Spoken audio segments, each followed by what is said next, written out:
Hey, can you guys hear this all right? All right. Awesome. We ready?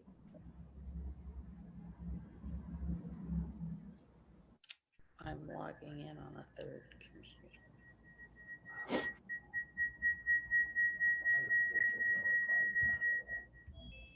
No, I'm using my.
All right, give us one more minute, folks, and then we're gonna kick off. Sorry for being a couple minutes late.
So do I need to turn on the video? No, I left the video off because I'll be moving too Okay. much to.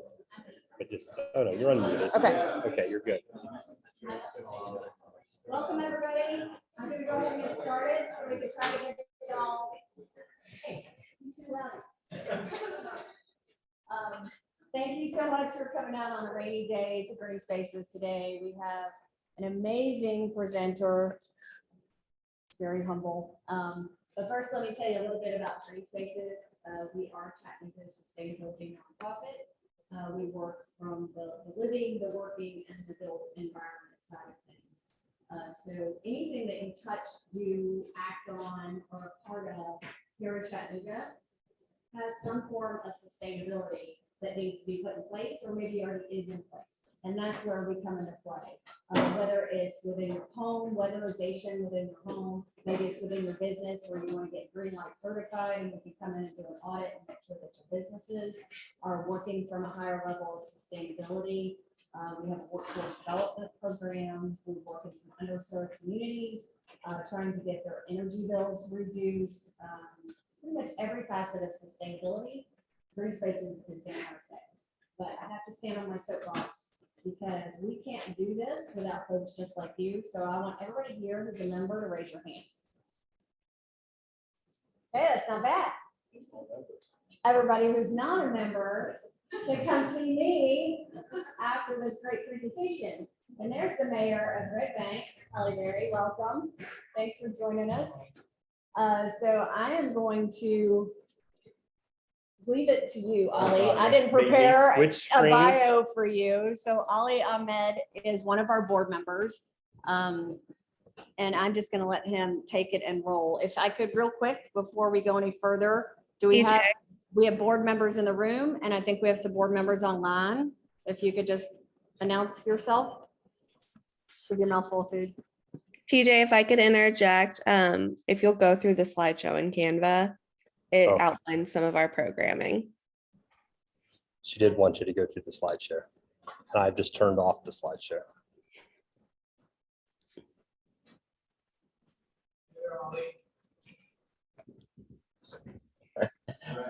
Oh, hey, Ray. I'm not going to go backwards, Madison, because No we're worries.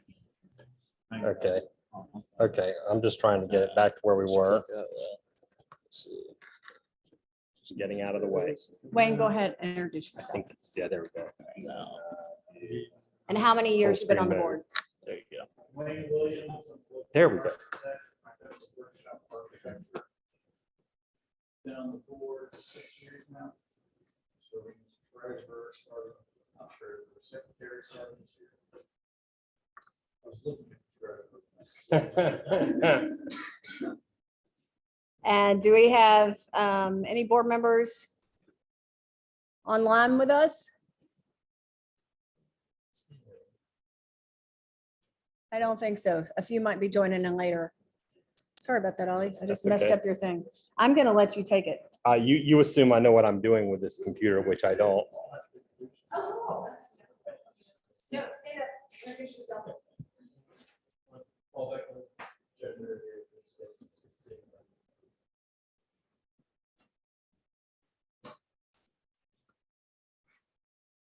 Okay, and I'm also on the board of Green Spaces, not a treasurer or anything else. So nice to meet everybody. I'll do a quick introduction without a slide, but my slides will be ready and there's a little bio at the end. So again, I founded a company now almost 8 years ago called Green Spaces, called Green Strategies. Don't they all have the same names? I do primarily consulting for Fortune 500 companies, some municipal work, some county work. Nothing here in Tennessee right now because I'm a moved transplant from Cleveland, Ohio. But I wanted to talk today about small and middle market sustainability, which is actually why I created my company, even though I do very little work in that space. And I'll kind of explain why I think it's important that we look at sustainability in small and medium-sized businesses. And then 3 things that I see commonly and that I've done over my 20+ year career with large corporations that I think are very appropriate best practices that should be applied in smaller businesses as well. Sound good? And given that we're kind of remote and live, let's hold questions. Normally I love to be interrupted, but because we have back and forth, let's wait till the end. So write them down and polish them in your head so you can really stick them to me later. I went through that already. So, we talk about climate goals and we talk about sustainability, but when you think about what you see on TV or what you see in the news and what the big corporations are doing, although those things are very important, if you actually look at where people work and where business gets done globally and in the United States, it's with smaller companies. So if we're going to meet these science-based targets or this 1.5 or 2 degrees Celsius, this reduction of carbon, we really need to have everybody moving in this direction, not just the top few companies. Unfortunately, what has happened is, and I kind of equate it to the Tour de France, right? So if you have a bike race, you have this lead peloton, these really good cyclists, and they're out in front. And then there's everybody else kind of in the back. And what's happened is in sustainability, we've started to get a lot of separation. And the leaders are now getting so far ahead that somebody in the back peloton looks at the leaders and they go, man, I am never going to be able to do that. And so the kind of the human condition says, well, I'm just going to give up. And we really can't give up, right? This is fight for survival. So what we're really talking about is how do you bridge that gap? How do we learn from that lead peloton? How do we bring small businesses and medium-sized businesses in an economically viable way into this conversation around sustainability? So there are really kind of 5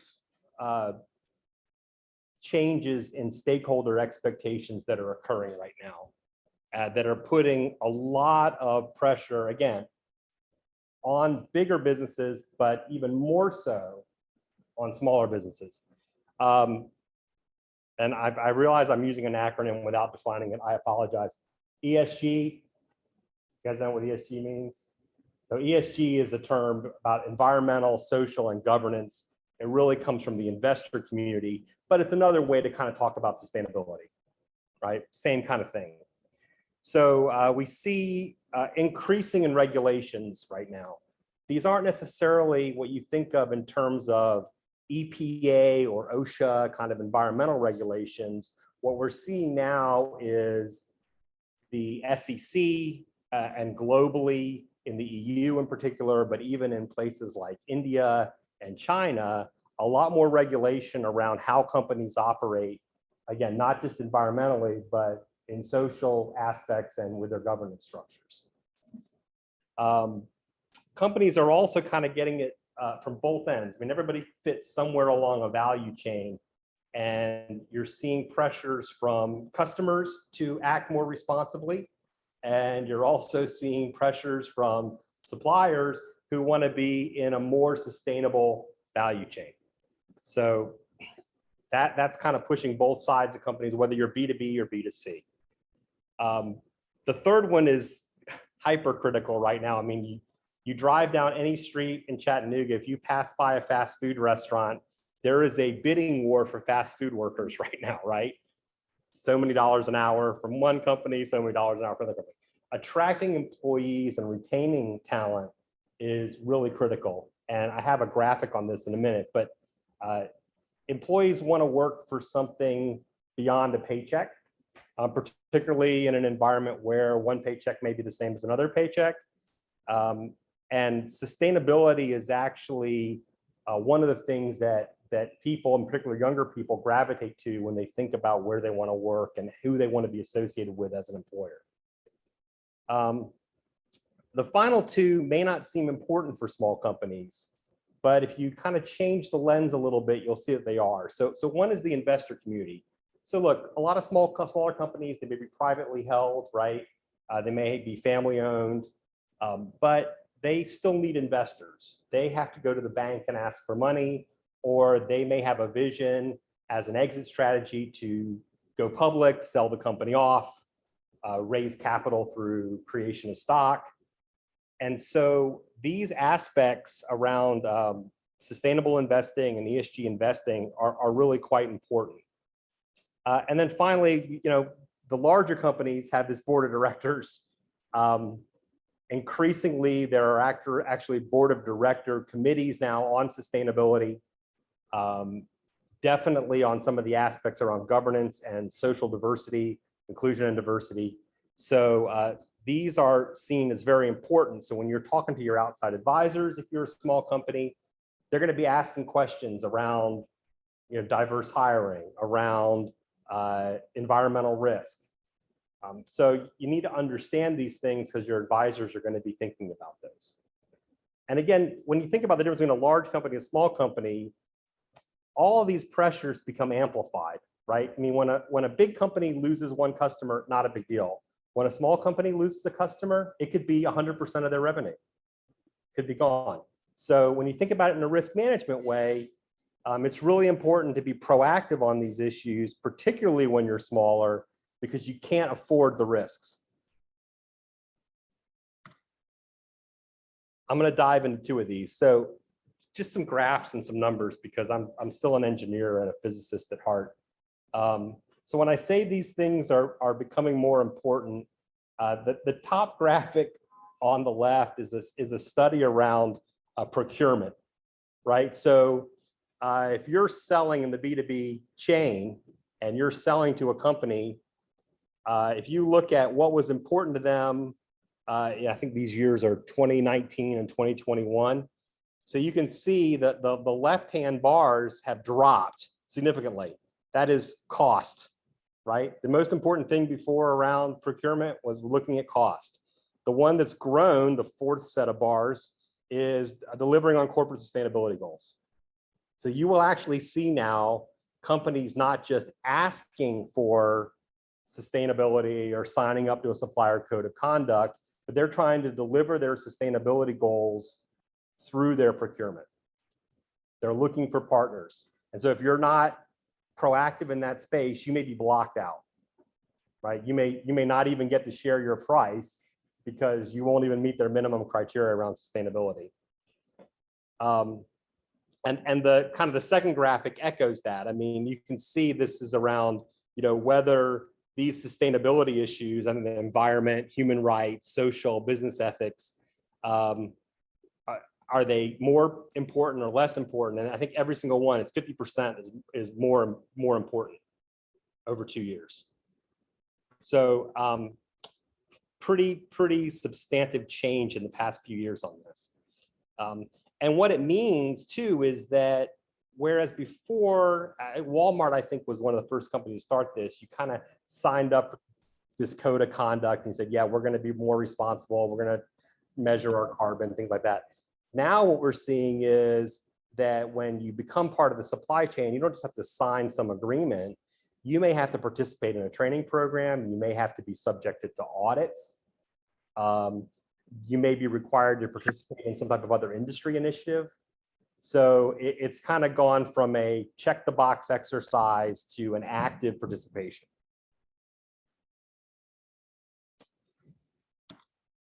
A little bit more on employee engagement and sustainability. I love the upper left number. 90% of surveyed employees consider a company's sustainability as important. And this is 2016. Now this is a 6-year-old study already. It's only gone up. It's only gone up. If you think about not only attracting talent, but also retaining that talent, having something to say about how your company is responding to these sustainability issues is very important. And it does cross all demographics, but you see it skewed heavily within the millennials.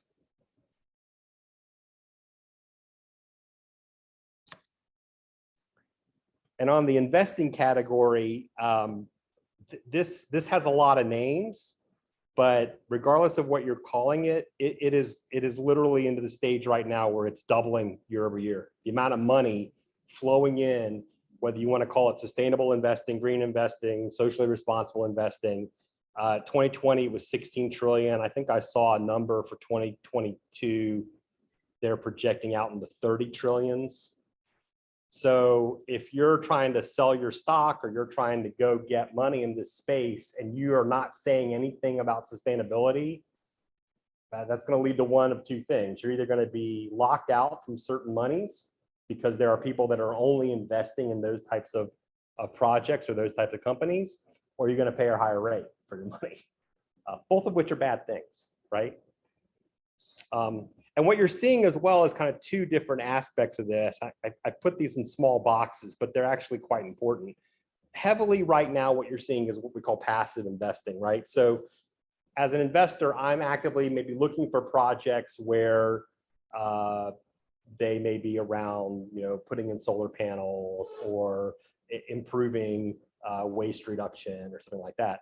What we're seeing more and more of now is active investors who are actually showing up at board meetings and saying, oh, by the way, you guys aren't meeting science-based, you're not setting science-based targets for greenhouse gas emissions, and we're going to put a shareholder resolution on to make sure that you do.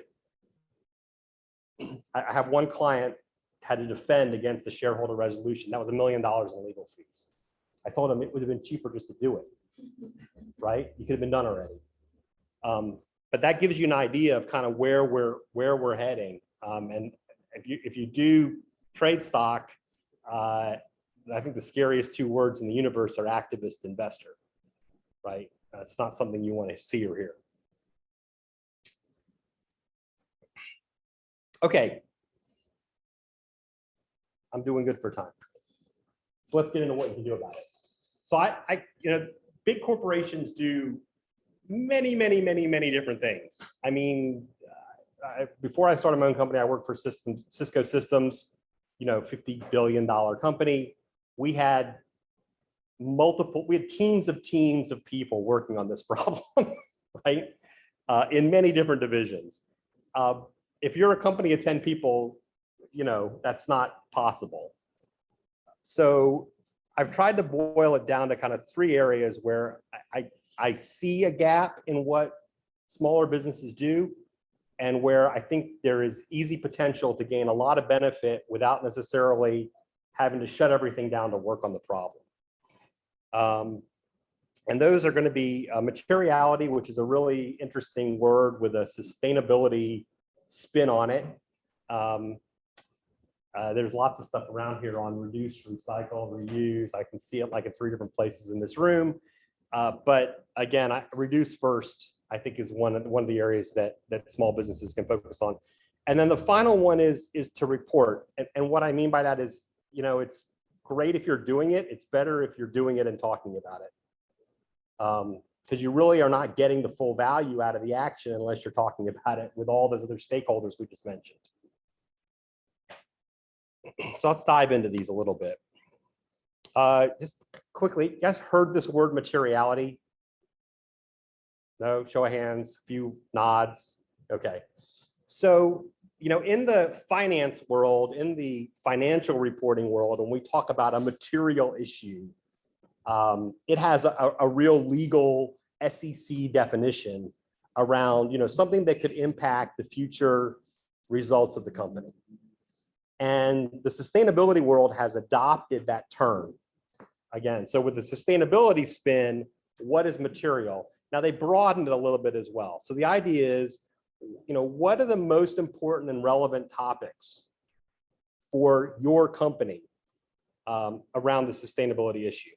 And so what a large company will do is they'll go out and hire a consulting team to go out and perform a materiality study.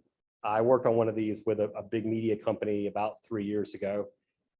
You're doing peer and industry benchmarking. We interviewed, I think, 35 different people, both inside and outside the company. We did a best practice evaluation. These can be big things, but you can also do these sitting at your desk in 20 minutes, right? Sit down and think about what are the important and relevant topics in sustainability, right? And because there's so many, right? We see a lot of folks focused right now on water, critically important sustainability issue, right? But if your only impact on water is you have a bathroom in your office and that's it, nothing else you do touches water, is that really material? Is that something that you should be focused on for your business? Right? So that's the question that we're asking in this materiality study. And what we do is we kind of rank and rate them. I've shown you one graph here, which does what's called a frontier method. A lot of times we do a 2x2 matrix. but what you're looking at is what do your stakeholders consider important and what impact can you make by doing something in that space? And you want to focus on the stuff that's both important and you can make an impact, right? So again, it's a prioritization exercise. It can lead to 3 to 5 things out of the 40 different things around sustainability that you might be doing. I throw one other little twist on it when I talk to customers. I like to say people are raccoons. They like shiny objects. And a lot of times when we do work in sustainability, you can do amazing things and the general public will never know it, never see it, right? We might go out and retrofit the HVAC system for a large office building. It may be saving hundreds of thousands of dollars and huge amounts of carbon and preventing refrigerant leaks and all this other stuff. Not a single occupant of that building or anybody driving by that building will ever know that you did it. But if you put 3 solar panels on the roof, oh, they're green, right? So you have to do a little balancing act there, right? So you do the materiality study, then you have to think, okay, well, if all of this stuff that's in our upper right quadrant that we should do is completely invisible, maybe we take some stuff from the lower quadrants just to do it, to kind of sell it, to kind of give us a rallying point, right? So that's kind of one little kind of tweak to the equation that I like to apply to clients.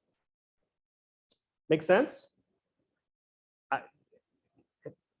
You're probably the biggest organization in the room. Have you guys done a materiality study?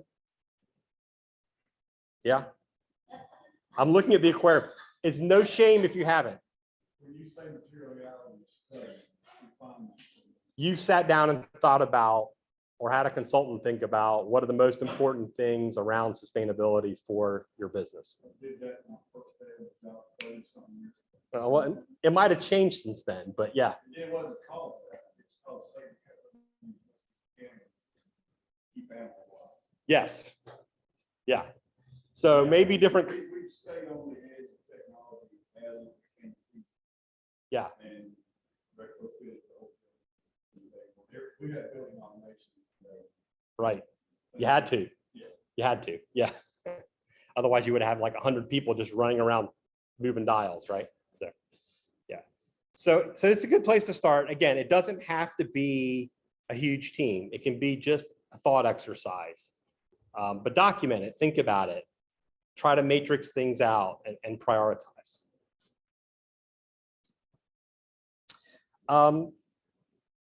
Reduce first. I mean, there's a lot of talk about doing the 4 Rs instead of 3 Rs, right? Reduce, reuse, recycle. The 4th R that I like the most is rethink. So really think about, why am I buying that? Do I really need that? Before you get into a recycling program, let's evaluate the purchasing, right? Paper and printers are my favorite things to go after. Most companies are doing it now, but if you think about it, right? I am buying paper, I am printing it, and I'm throwing it away usually.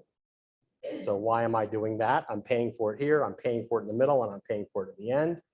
I'm storing boxes of paper in my little compact office space. I have these big printers everywhere. One of the things I've seen done is literally going from 20 printers in a building to 2, eliminating garbage cans, moving them to centralized locations, eliminating paper process, just e-signing, anytime you can eliminate it, right? But it's a process rethink, right? And so again, it takes some time to kind of sit down and think about, okay, why are we doing these things? Can we fix the root cause of why this is happening?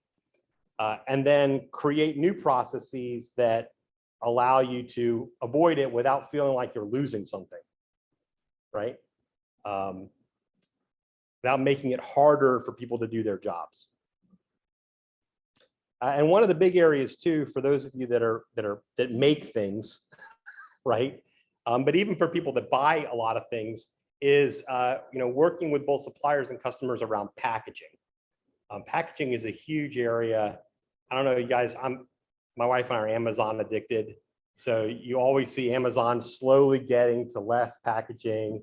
They're getting to more recyclability. I had one the other day that actually came in a box that said the box was 100% recycled content. So, you know, thinking about ways to eliminate packaging is very important because, again, once it does its job in transit of protecting that material, somebody's paying for it in the beginning and throwing it away at the end. I worked with a microbrewery, and one of the things that was filling up their waste bin was the grain bags, right? Which had to be sturdy enough to, you know, have a tow motor on a pallet and lift them and pick them up. But what we actually found was that the supplier would love to take those back, right? They were like a canvasy material and they could reuse them. So great. So now we just stacked them up to the side. The supplier dropped off bags, picked up bags, out of the waste stream, done. But it just took a conversation, right? Phone call. Sometimes I put this stuff on a slide. I'm like, this is so important. And then I'm like, man, isn't everybody doing this already? And then you realize that one person's not. So you have to keep putting on the slide, right? But it's worth a think. And again, this is something too that changes over time. So it's, if you've done it once, you wait a few years, you do it again. You pick a different process. A lot of times when I work with customers, we actually take all of their spend and we do it by category, and then we go by biggest category and just work our way down, right? Where are we spending the most money? And when you think about this in terms of carbon reporting, even services now impact a company's carbon footprint, right? We call this Scope 3 emissions. So emissions that are created by somebody else, but have a relationship to how much business you are doing with them. Kind of summarize a very complex thing in 2 seconds. So even if you're saying, okay, our biggest expense is in consulting, there may actually be a way to reduce the footprint of the consulting that you're doing, right? By talking to your suppliers, seeing what they're doing, how are they dealing with this, maybe reducing their travel. That's been a huge thing, huge positive. If there's any positives from COVID is all these consultants that used to fly around, they're not flying around anymore. They realize they can do it on Zoom. So again, it's thinking through things in a logical way. The final one, report. I hate to say that sustainability is about brand because it's about saving the planet, but it's about brand. You know, that's just the reality. And how you present your sustainability image, or if you do not present a sustainability image out to the world, affects your brand. And again, to all these other stakeholders, right? Customers, suppliers, investors, employees. If you're not talking about it, particularly if you're not talking about it proactively, you kind of create some issues for yourself. One is authenticity. So when somebody does come and ask and you run around and you create a report or respond to a supplier or a customer and you say, oh, here's what we're doing. Well, the fact that you had to run around and do that kind of makes them a little incredulous, right? Well, why didn't they just say that on their website, right? Why didn't they already talk about that? And then the second thing is it lets you build this track record, right? It's not just reporting once, it's reporting year after year after year after year. And now you have a track record. So if something bad happens, and bad things happen, right? I mean, you know, the big thing right now in the sustainability world is we've all been planting trees to suck carbon out of the atmosphere, and then Oregon wildfire happens, right? If you hadn't been doing anything and then you had these incidents, you really are defenseless, right? What do you say to the reporter, right? That's asking you these questions. But if you have this track record and say, look, we've been on this pathway and then this bad thing happens, but you know, we're going to deal with it in a responsible way and move forward, it's a much better story. It's a much better story. And then the final thing is it explains intent. So I'll give you an example from my Cisco days. The beauty of open door policies. It's a great little anecdote. Someone called our CEO right, of a $50 billion company, a guy who's famous, John Chambers, called our CEO and said, I was driving by your campus the other day and I saw water coming out of your sprinkler system, leaking out of your sprinkler system and running to the storm drain. You guys aren't managing water. You're doing nothing. Now, that did not, I mean, it did kind of create a little fire drill, right? That came to my desk after about 4 forwards around the office. And it was easy, right? I'm like, here's what we're doing on water. Oh, and by the way, that wasn't a leak, right? We ran the sprinklers earlier that morning, and I have the data to show you how little we run the sprinklers. Oh, and by the way, all the water that we run our sprinklers is collected water. It's not from the city, right? That made that problem go away like that, right? So again, having that track record, having the data at hand, very important. And sustainability reporting does not need to be complicated. It can be very simple, and you should keep it very simple, right? I kind of split it into 2 parts. You need some data and you need some stories, right?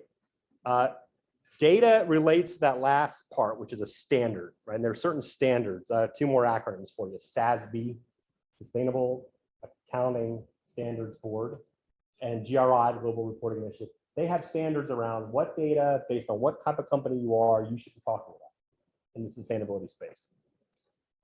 So have that data or some subset of that data, and then have some stories. What is interesting? What have you done, right? So many people already do this in the philanthropic space, right? Here's us at the United Way event. Here's us at the packing up food for hurricane victims. It's the same kind of thing, right? But you have these 2 sides. You have the data. Here's how much we've given. Here's how much we've done. And you have the story. Here's the picture. Here's employees. Here's an interview with an employee or a customer. And those 2 things are all you need. It doesn't need to be 400 of them. It could be 3, right? And that's enough to say that you have a sustainability report. The second item is really critical. I just went through a training program with a startup who's focused on the sustainability space. And I was showing them all the different ratings and rankings, and there's hundreds of companies out there that rate sustainability. How green is this company? How green is that company? And if you look at them all, the most important thing is not how you achieve, it's how transparent you are, right? Are you just telling people the truth? Here's the data. Here's what we're doing. We're not exaggerating it. Here's the facts and the numbers. If you have more questions, call us. That's all you need to say, right? But being transparent is important. And it's also okay to say that you're not doing something, right? Particularly because you've done a materiality study, right? So you can say, oh, yeah, we're not dealing with conflict minerals, which is a really important topic because we don't use any, right? So you have that defensible position. A report should use your existing channels. Don't go out and print report if everything that you do is online. There's no point. And again, follow a known standard. I would suggest SASB and GRI, but you don't need to certify it to that standard. You don't need to go to the nth degree. Just be informed by it, right? Follow the practices. So when you're talking about, we emitted this much scope 2 carbon emissions from our process, you can say we calculated it the way that everybody else calculates it, right? We didn't make something up. We didn't create a new process. We did it the way that every other Fortune 500 company does it. Good, makes sense? So I had the presentation, it ended right there, and I was like, you can't end. So I had a slide this morning. I figured, okay, what would be the next steps, right? So I put kind of 4 things down. The last one is what we've just been talking about. But the first one to me is something that I'm very passionate about is you have to build a team of people, even if it's a small company. It's almost sometimes worse to create a czar of sustainability or a head of sustainability for a company, because then everybody thinks it's that person's job and not my job, right? And the reality is sustainability, it's kind of like quality or safety or any other thing. It's everybody's job. So I'm really big into creating a working team and a cross-functional team.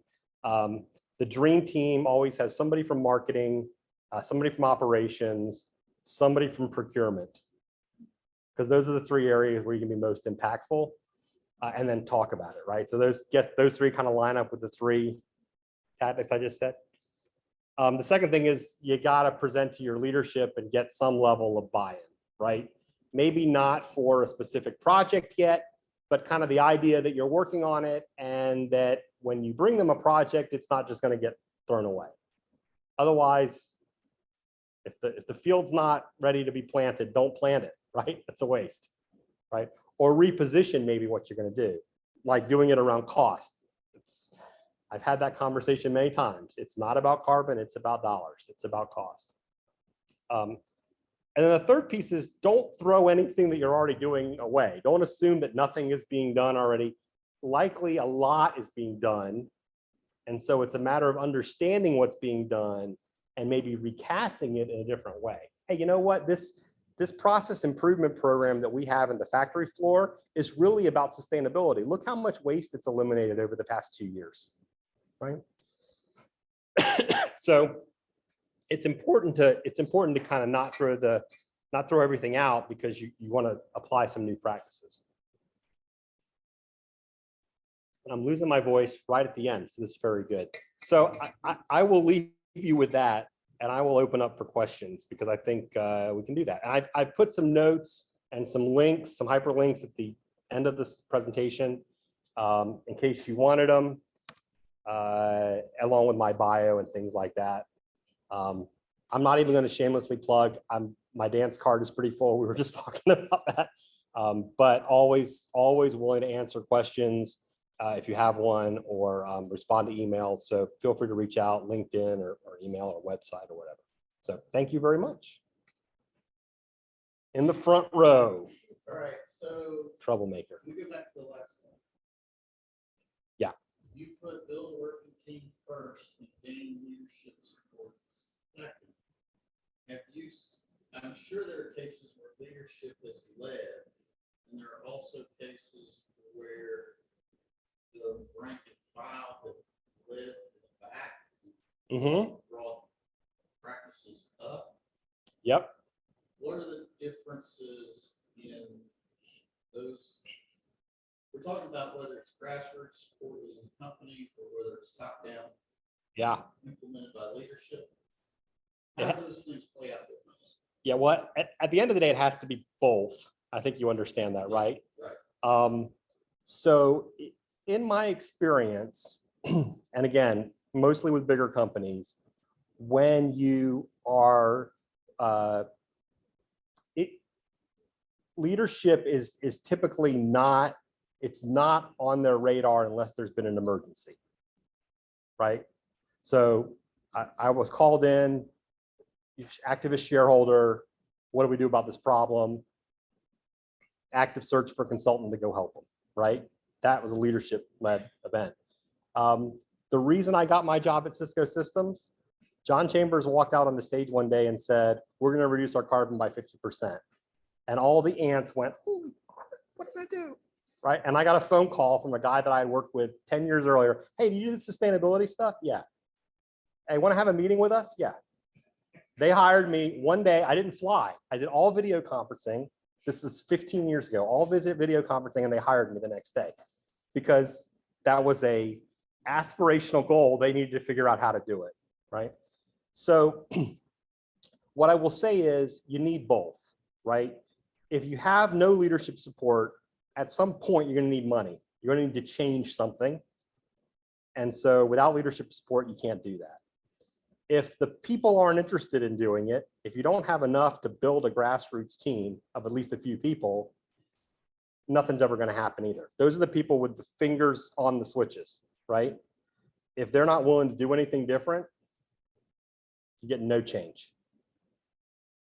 Yeah, so I don't think there's a better or worse way, but I do think at some stage you need to end up with a team, not just an individual saying, "Oh, I'm going to go solve this problem."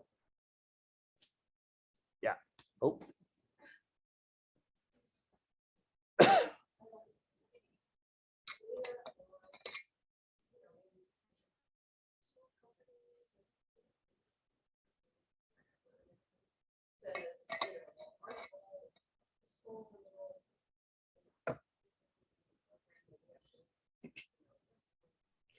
If you'll repeat the question for the people online too. Yeah, will do.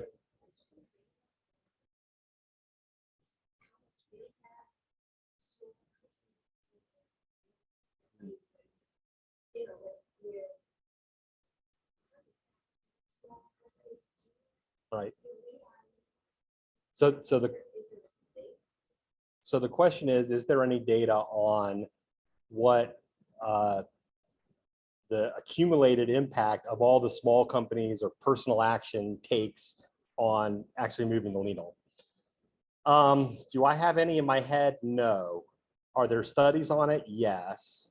Two of the links I think I put in here, one is Small Business Administration, one is EPA.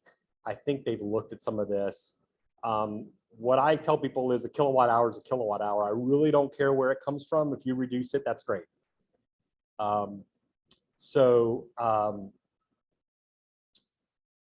Yeah, I don't know if there's an accumulated number. I mean, we kind of skip the middle step, right? We talk about companies, then we talk about the world, you know, or the country.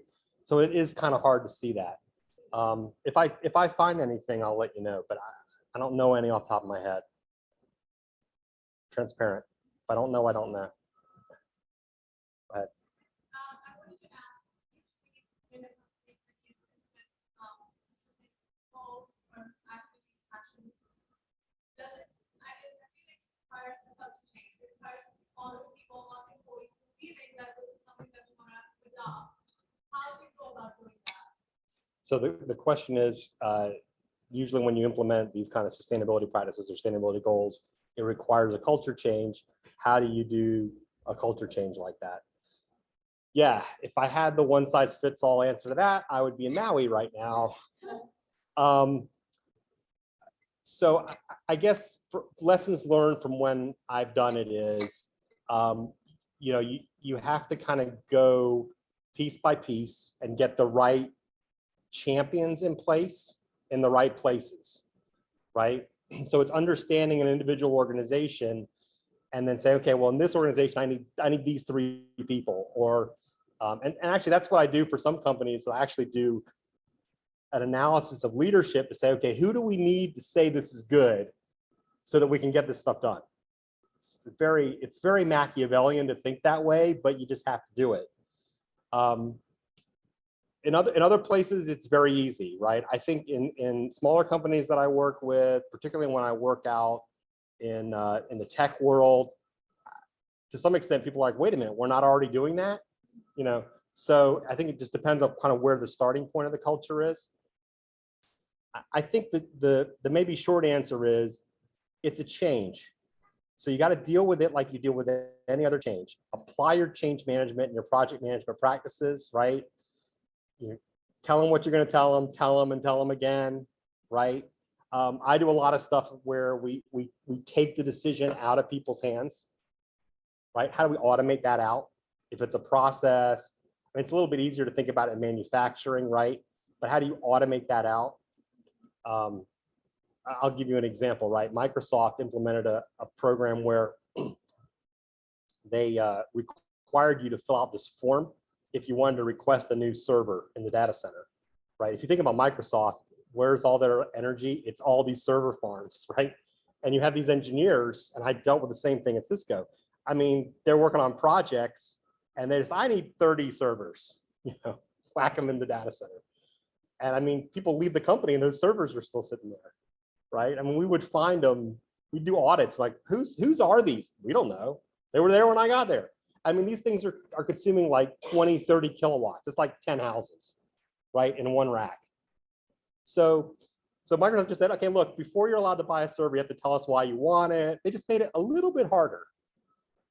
Instant culture change, right? Nobody wanted to buy a server. It was a pain to buy a server. People stopped buying servers. Understanding kind of the, you know, making those little changes. So yeah, creative solutions. Yep. Anything online, any questions online? I'm not really looking at the chat. I can try to. Oh, one comment from Chris.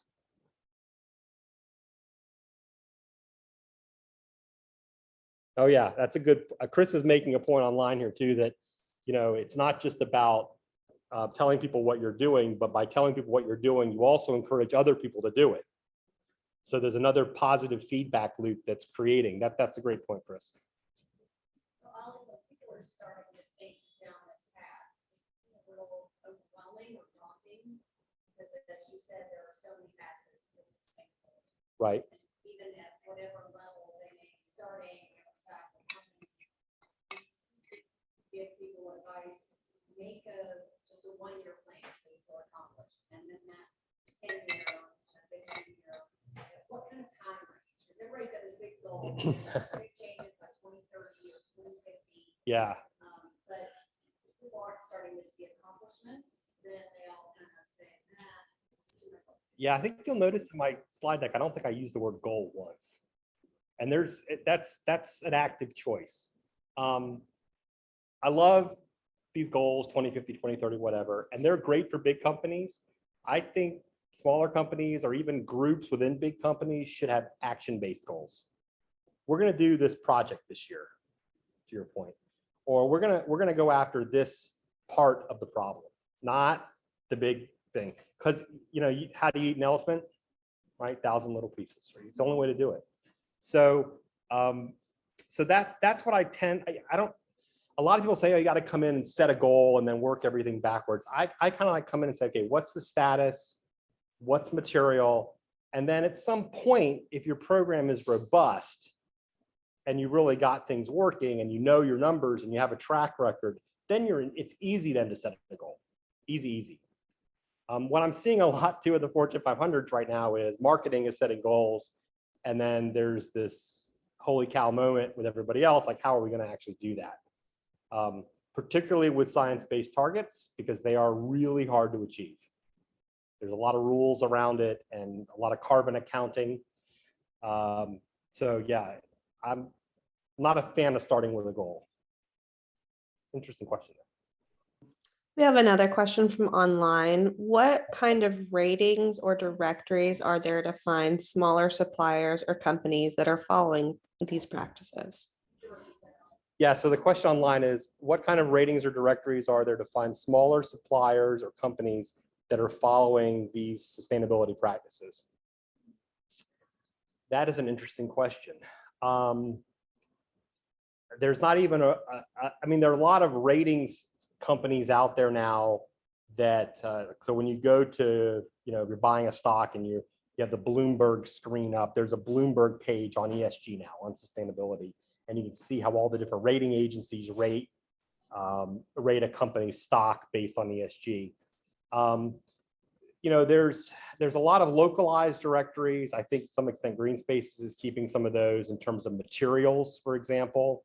I know that there is like a building materials directory for sustainable or greener products. I don't know if I have a great answer for you. It's kind of maybe industry by industry or procurement category by procurement category. You know, and again, part of that is what I just talked about is because it's brand, it's a differentiator. So people don't want to be lumped together in a group that makes it kind of commoditized. They want to say, oh, we're different. This is why we're different. So not a lot of stuff out there that I say that there's a green book. Now I'm a member of an organization called Sustainable SPLC, Sustainable Purchasing Leadership Council. Too many acronyms. And they keep some guidance on some of that. It's not free to get them, but they keep guidance on, you know, if you're buying landscaping services, what questions should you be asking, and what are 10 companies who are very good in landscaping services that are greener than other companies? That answer the question, Ella? And just so you know, through Green Spaces, we have the Sustainable Professionals of Greater Chattanooga. We meet once a month, and it's basically just an all hands on deck, you know, what's happening in sustainability. There's a couple members here today. And within their companies in Chattanooga, what have they seen in other parts of the nation? Why can't we replicate that here? Did you hear about something that's happening in Kingsport? You never know exactly what the topic is going to be because we don't come with an agenda. We come with discussion. So we meet once a month. Our next meeting is actually next Friday, this Friday at 8:30 in the morning. We meet here, muffins, coffee, all that kind of good stuff. It's $100 to join, but you'll also meet other professionals in the area working on sustainability within their companies. Cool. Anybody have any other questions for Ollie? Thank you so Thank much. you. Thanks, How can everybody. we get in contact with you, Ollie? It's on the end, or find me on LinkedIn. Okay. Easy Spell- way to Spell get your name. AHMED is the last name, ALI is the first name. And if But- you didn't catch some of that, reach out to Green Spaces. His presentation will be up on our website shortly. There's me. So you can, there he is. think if Goodness, you- if I I think- had that to read that for your Bible, but Sorry. sorry. I think if you Google Ali Ahmed sustainability, I'm usually in the top I 10. think you usually come up. Yeah, Yeah. 'cause I did. Yeah, Chattanooga, I'm definitely gonna come up. Yes, you're gonna come up first. Thank you so much. Thanks, everybody, Thanks. for coming. Thanks, everybody online. You guys have this now, so Yep. you can feel free to use it as PDF. So use it however you want to use it.